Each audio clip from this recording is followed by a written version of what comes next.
신이 모든 것이고 완벽하다는 것을 내가 받아들인다면, 신이 아주 완벽한 것이고 신을 완벽하게 내가 받아들인다면 어떻게 되겠습니까? 완벽한 것만 보게 되는 것입니다. 그렇지 않습니까? 완벽한 일들만 나타나게 될 것이 아니겠습니까?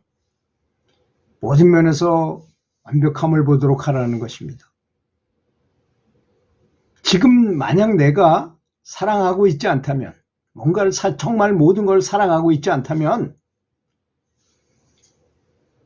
그건 내면에서 원하는 본성하고는 전혀 반대인 것이잖아요. 당연히. 그렇지 않습니까?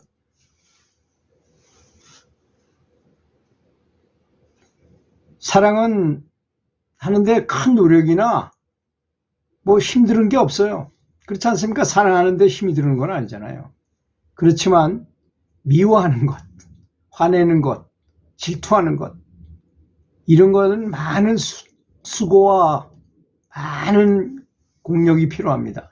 힘이 그쪽으로 많이 배출된다는 말이죠.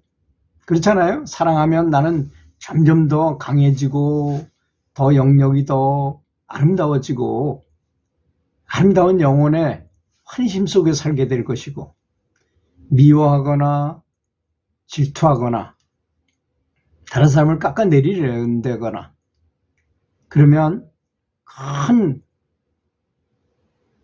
수고로움이 있을 것이고 힘을 낭비하게 된다는 것입니다. 그래서 모든 문제거리, 모든 새 삶에서 만나는 문제거리를 사랑을 적용시키라는 것입니다.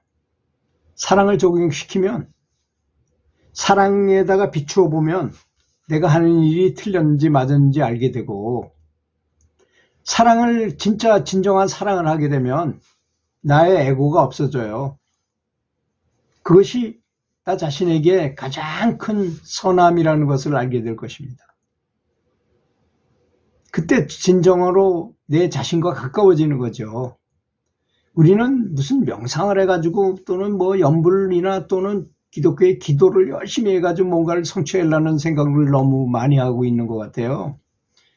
사람의 본성은 사랑인데, 사랑과 자비 이런 것인데, 그걸 깨우치면 그런 쪽으로 가면 오히려 더 접근이 쉬운데도 불구하고 그런 경향을 갖고 있는 것입니다. 다 어떻게 보면 욕심 때문에 그런 거죠. 사랑과 행복은 같은 것입니다. 우리가 지금 행복하지 않다. 그럼 그건 사랑하지 않고 있다는 것이라고 똑같은 것입니다. 그 사람이 이제 우울한 기분이 든다거나 슬픈 마음이 든다거나 불평불만이 생긴다거나, 이거 다 마귀의 마음이라는 것이죠. 한마디로 말하면. 자, 그렇다면 사랑을 받는 유일한 방법이 뭘까요? 사랑은 받는 것이 아니고 원래가 주는 것이라는 것입니다. 또 내가 주는 것을 내가 도로 받는 것이에요. 왜? 넓은 의미로 IQ가 지금 우리는 100이지만 1000이 되고 만이 되면 모든 사람이 다 하나라는 것을 알게 된다 그래요. 깨달으면 모든 게 하나라 그러잖아요. 그러니까 내가 나를 사랑하는 거잖아요. 내가 남을 사랑했을 때 내가 나를 사랑한 거가 되는 것이다 이겁니다. 그래서 사랑을 주면 내가 더 많이 들어주고 말로 받게 된다는 것이죠. 그래서 높은 차원에서의 사랑은 나를 희생한다 하는 것이 없다는 것입니다. 우리는 뭐 굉장히 희생해가지고 남을 사랑하는 것 같이 느끼지만 전혀 그렇지 않다는 거죠. 제가 아주 섬뜩하게 느낀 게 뭐냐면, 어떤 인사 체험자가 얘기하기를, 이제 자기가 완전히 죽진 않았지만 몸에서 영체가 딱 빠져나가니까 뭐 기계음 같은 소리가, 시끄러운 소리가 막 들리더니까 어떤 터널을 지나서 굉장히 빠른 초광속으로 달려서 어느 곳에 가니까 하얀 빛이 나타나서 나한테 질문을 해야 돼. 텔레파시 같은 말은 아닌데 다 알아들을 수 있는 말, 그게 바로 텔레파시잖아요. 텔레파시 같은 말로 물어보더라는 거잖아요. 당신이 네가 이번 생에서 사랑을 위해서 실천한 것이 뭐 내세울 만한 게 뭐가 있느냐고 물어보더래요. 저는 그 말을 듣고 섬뜩했어요. 나는 과연 그렇다면 나는 내가 만약에 죽은 다음에 그 신이 물어봤을 때 내가 뭐라고 대답할까? 뭐 내놓을 만한 게 별로 없는 것 같아요. 그래서 부끄러움을 느꼈습니다. 그래서 더 많이 사랑해야 되는구나. 진심으로 더 많이 사랑하는 훈련을 해야 되는구나. 더 사랑을 많이 실천하도록 해야 되겠구나 하는 것을 뼈저리게 이렇게 깨우쳤어요.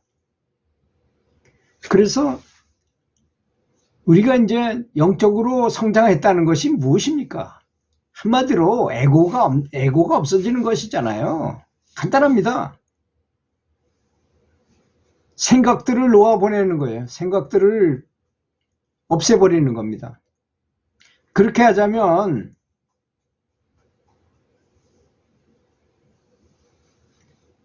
저는 그렇게 하는 최고의 방법이 감사하는 것이라고 생각합니다. 그냥 모든 것에 대해서 무조건 감사하는 거예요. 너무 깊이 사랑하고 감사하면 모든 게 한 덩어리가 돼버려요. 모든 게 다 좋게 보이고 모든 것이 다 부처님으로 보이고 예수님으로 보이고 이렇습니다. 그러면 나는 전체로부터 분리된 개인이라는 그런 의식이 없어지더라고요. 그리고 나 자신이 아닌 것, 그리고 그런 거를 다 버리는 거예요.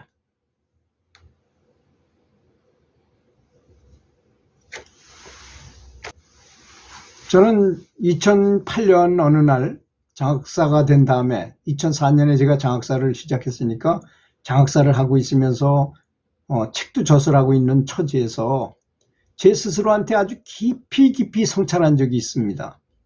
제가 명상을 그때 15년 정도 했을 때예요. 당시였는데요.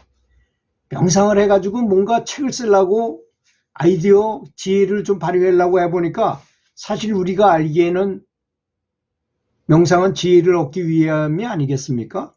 그런데 내 속에 있는 지혜가 아무것도 없는 거예요. 그때 진짜 절망했습니다. 절망. 정말 깊이 절망했어요. 그때 한번 내 자신에 대해서 한번 확실하게 해부해보고 확실하게 내가 점검해보고 내가 제대로 된 스승을 모시고 제대로 된 수행을 하고 있는 것인지에 대해서도 아주 치열하게 의심했습니다. 치열하게 반성하고 점검하고 잘못된 것이 무엇인가를 찾아내려고 노력했어요. 그러다 보니까 제가 아는 것이 너무 없다는 것을 깨우쳤습니다.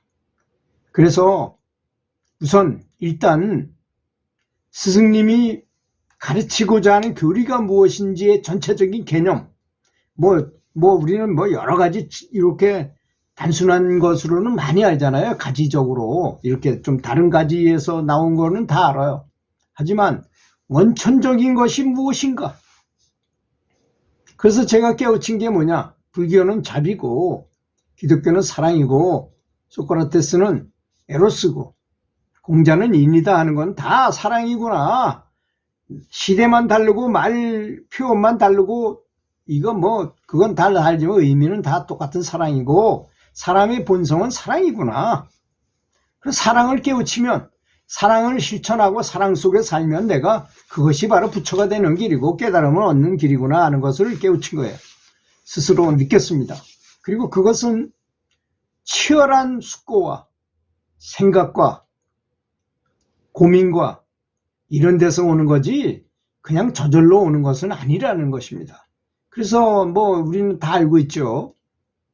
조주선사라는 사람 120세까지 살았어요. 60에 스님이 돼가지고 60년 동안 살면서 수많은 사람들한테 이렇게 질문하다 오면 답변을 해줬는데요. 여러분 잘 아시죠? 그 유명한 무자화도 모든 동물들은 다 불성이 있다고 부처님께서는 분명히 얘기하셨는데 어떤 선방수자가 찾아와가서 질문을 했어요. 개도 불성이 있습니까? 하니까 당연히 뭐라 그래야 됩니까? 당연히 개도 불성이 있다 이렇게 얘기해야 되는데 이 양반이 이 조주선사가 문이라 없다 이거야. 도저히 말이 안 되잖아요. 그래서 왜 그 양반이 이렇게 대답했느냐를 6년 동안 계속 고민하고 치열하게 고민했어요. 그러다가 이 양반이 깨달음을 얻었어요. 그래서 그때부터 묻자 화두, 그런 의심덩어리를 가지고 의심하면 깨달을 수 있구나 하는 그런 참선법이 생겨난 것입니다. 물론 우리는 참선법으로 할 필요야 없을지 몰라도 우리가 수행하고 있는 수행이 지금 제대로 되고 있는가, 내가 하는 것이 바른 것인가, 과연 나는 이해력이 얼마나 있는 것인가. 사실 깨달음도 이해력의 일부분 아니겠습니까? 조그만 깨달음들이 많이 생겨서 나중에 큰 깨달음이 오는 것처럼,